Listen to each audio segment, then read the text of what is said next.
Hello and welcome back to another episode in Writing Mastery.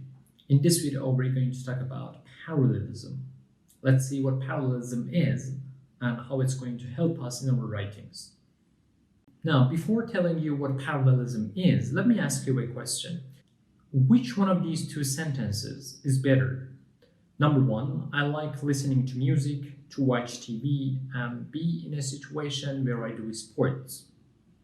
Or the second one, I like listening to music, watching TV, and doing sports. Which one is better? Yes, the second one. But why? In order to find out why, please watch the rest of the video. Fellows, parallelism is a very strong technique that will help you in your writings. According to Harvey, parallelism refers to organizing of similar grammatical elements within some larger verbal structure so as to highlight the similarity of those elements. What does that mean? It means that let's say we have a sentence and that sentence has several different parts. We make those different parts of the same sentence similar.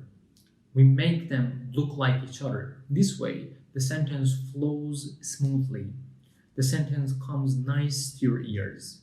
It can also go beyond one sentence. We can make several sentences that come back to back parallel. They can be similar. So the sentences look nicer and more harmonic. Let's see how we do that. There are a number of ways to make different parts of a sentence parallel. Let's take a look at the example we started this video with, and you'll see what kind of parallelism is used in that sentence. So the original sentence is this: I like listening to music, to watch TV, and be in a situation where I do sports. You see, the sentence is not harmonic. It doesn't flow smoothly. It moves and then chop. It enters another phase and then chop, another phase. This is not how we should write. We should write the sentences in a more natural way. For example, at the end of the sentence, it says, be in a situation where I do sports. Well, when you do sports, are you not in a situation where you do sports? You are. So why would you even say that be in a situation? Directly say do sports. We have three parts in this sentence. Let's look at different parts of the sentence. The first part says, I like listening to music. Gerund, ing. The second part says to watch TV. Infinitive, to plus base form of the verb. The second part is just catastrophic. Be in a situation where I do sports. We have base form, do sports, but we have lots of extra things. What if we make all those three parts similar? Would that sentence not look nicer? It would, but how do we do that? Here is the thing. Either make all of them gerund, that is, add ing to all of them, or make all of them infinitive, add to. I'm going to go with gerund, and this is the revised sentence. I like listening, ing. I like listening to music, watching TV, and doing sports.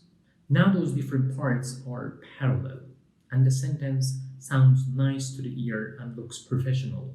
So we make different parts of a sentence, or we make several sentences that come back to back to have similar structures, to have similar looks.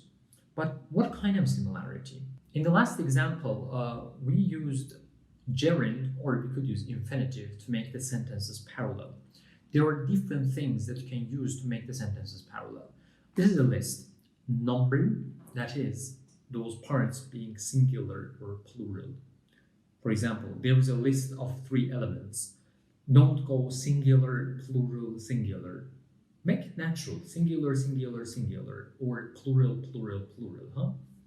Another item is parts of speech. This is very important. Let's say you have a list of 3, 4, 5 elements. Don't go noun, adjective, verb. Make them all noun, noun, noun, or adjective, adjective, adjective. Then the third item is tense. If in a list you're using simple present in the first part of the sentence, try to use the same structure in the other parts. Simple present, simple present, simple present. The list goes on. I'm not going to be reading them all. Please pause the video and check them yourself. But there is another very important thing that I see many students make mistakes about, and that is about active and passive sentences. If they start making an active sentence, then immediately they move on to a passive sentence. Yes, there can be exceptions, but here I'm talking generally. So if you're using active voice, keep using the same voice. If you're using passive voice, keep using the same voice. Let's see more examples. So example number 2. This is the original sentence. In World War II, where the famous sniper killed around 500 people and about 2,000 people were injured. The sentence feels off, doesn't it? Why? Because the first part of the sentence is active. The second part of the sentence is passive. That's why the sentence doesn't feel natural.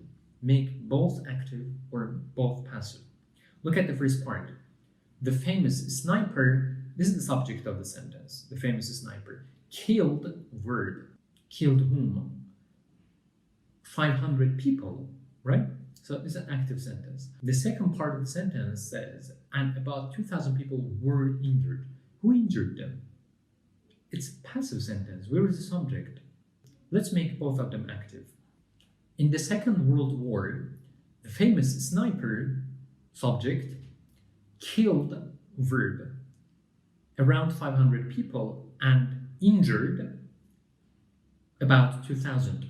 So the same subject, the famous sniper, killed, verb, injured, verb. Now we have a parallel sentence, active voice, active voice. Example number 3, original sentence. Someone acquiring knowledge is similar to finding a new path in a dense forest. You see, the sentence is off.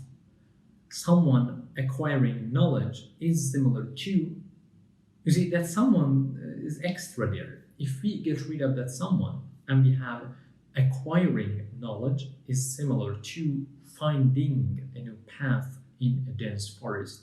So we have acquiring, we have finding, parallel. Let's take a look at a longer sentence.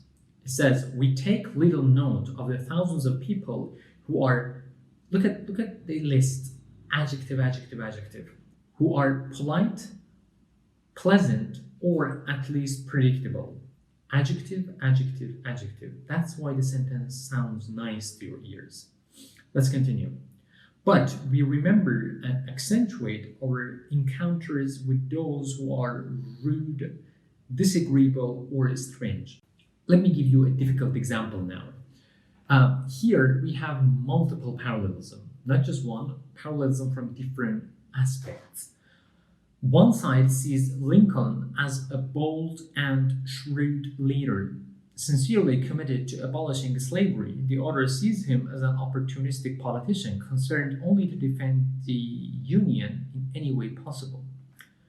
Now, like I said, there are different parallelism here. Look, we have bold and shrewd. The writer is describing Lincoln, right? It says bold and shrewd. These are both adjectives. Bold and shrewd what? Leader. There is a noun. So this is the structure. Adjective, noun. This is the structure. In the second part, let's move on. It says the other part. It says the other sees him as. Here again, we have an adjective followed by a noun. We have opportunistic, adjective, and politician, noun. You see, there's one parallelism here. Adjective followed by a noun, adjective followed by a noun. But there is another parallelism here. Look at the second part of the first sentence. It says sincerely committed to abolishing slavery. And the second part of the second sentence says concerned only to defend da, da, da, da, da. So here we have committed and we have concerned. They are parallel. So you see, the sentence looks very, very professional, very, very clear to understand and harmonic. This is the power of parallelism. Use this in your writings, and I promise you your writings will be much, much, much stronger than before. Thank you very much for watching this video. I hope it was helpful. Parallelism makes a difference in your writings. Use it and enjoy it. See you in the next episode.